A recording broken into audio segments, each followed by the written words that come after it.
Hello, good morning, student. I am K.C. Sinha. I teach you science in 9th class. Now, let us start reading chapter first. Matter in our surroundings. Matter, anything that occupies space, has mass, and offers resistance is called matter, such as air, food, stone, stars, plants, and animal. Everything is matter. Means all things around present around us which are matter which occupy space and has mass.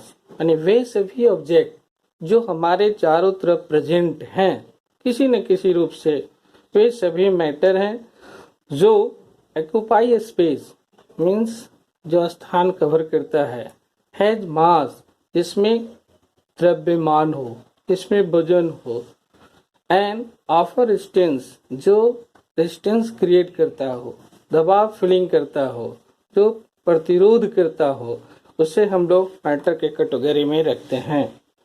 जैसे food, stone, stars, plants, animal, everything is matter. ये सभी वस्तुएं matters हैं। इस object को, इस matter को early Indian philosopher classified in the form of 5 basic elements. Means early Indian philosopher, early का मतलब है कि प्राचीन काल में बहुत सारे इंडियन फिलोसफर इस मैटर को 5 बेसिक एलिमेंट के बेस पर क्लासिफाइड किए हैं, जिसे हम लोग पंच तत्व के नाम से भी जानते हैं। दोज नेम्स आर, वे सभी हैं air, earth, fire, sky and water. ये सभी एलिमेंट इन सभी 5 एलिमेंट से फॉर्मेड है और ये 5 एलिमेंट में ही विलीन हो जाते हैं और 5 एलिमेंट से ही ये क्रिएट भी होते हैं। What modern day scientists have involved 2 types of classification of matter based on their physical property and chemical nature. लेकिन आधुनिक साइंटिस्ट ने, आधुनिक वैज्ञानिकों ने इन सभी मैटर को बेसिकली इसके फिजिकल और केमिकल नेचर के बेस पर इसे डिवाइड किया है। In this chapter, only study physical nature of matter, means physical property of matter. यानी इस चैप्टर में हम लोग मैटर को केवल फिजिकल प्रॉपर्टी के बेस पर स्टडी करेंगे, जिसमें फर्स्ट पॉइंट है physical nature of matter. Matter का फिजिकल नेचर क्या है? Matter is made up of particles. जितने भी मैटर प्रेजेंट हैं वे सभी स्मॉल पार्टिकल से फॉर्मेड है। This particles of matter are too small to be imagine. मतलब कुछ पार्टिकल्स ऐसे हैं जिसे हम लोग अपनी कल्पनाओं से भी देख नहीं सकते हैं। माने वह इतना स्मॉलेस्ट है जिसे हम अपने नेकेड आई से भी नहीं देख सकते हैं। Particles of matter are in constant motion. सभी पार्टिकल का मैटर किसी न किसी मोशन से वह मूवी रहते हैं, यानी मोशन से वह मूविंग करते रहते हैं, यानी उसके अंदर एक काइनेटिक एनर्जी होता है, लेकिन वह काइनेटिक एनर्जी एक कांस्टेंट मोशन के अंदर होता है। तो particles of matter have space between them.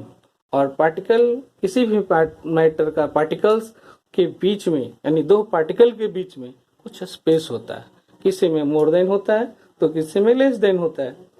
The particles of matter attract each other. वे सभी पार्टिकल्स एक दूसरे से जुड़े रहते हैं, लेकिन ये सभी मैटर में अलग अलग फोर्स से एक दूसरे से जुड़े रहते हैं। किसी में अट्रैक्शन फोर्स मोर देन होता है और किसी में अट्रैक्शन फोर्स लेस देन होता है, जिसे हम लोग आगे डील करेंगे।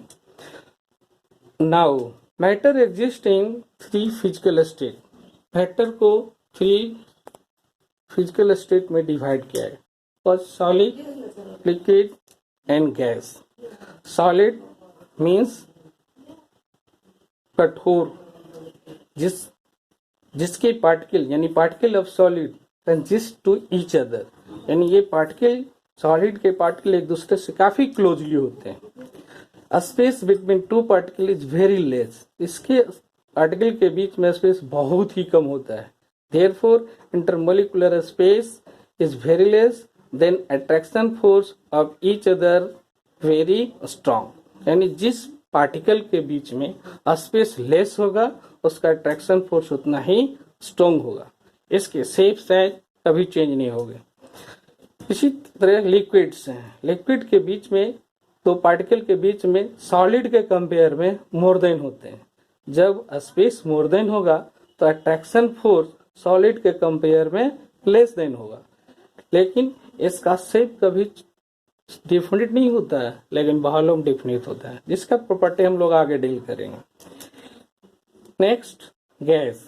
गैस का जो पार्टिकल्स होता है वो सॉलिड और लिक्विड के कंपेयर में उसका स्पेस मोर देन होता है, और जब स्पेस मोर देन होता है तो उसका अट्रैक्शन फोर्स वेरी लेस होता है, इसीलिए इसका कोई डेफिनेट शेप ना डेफिनेट वॉल्यूम होता है, या जिस शेप में किसी वेसल से प्रेजेंट रहता है उसी का वह शेप लेता है, जिसकी प्रॉपर्टी हम लोग आगे नेक्स्ट क्लास में पढ़ेंगे। That's all. अब नेक्स्ट क्लास का हम लोग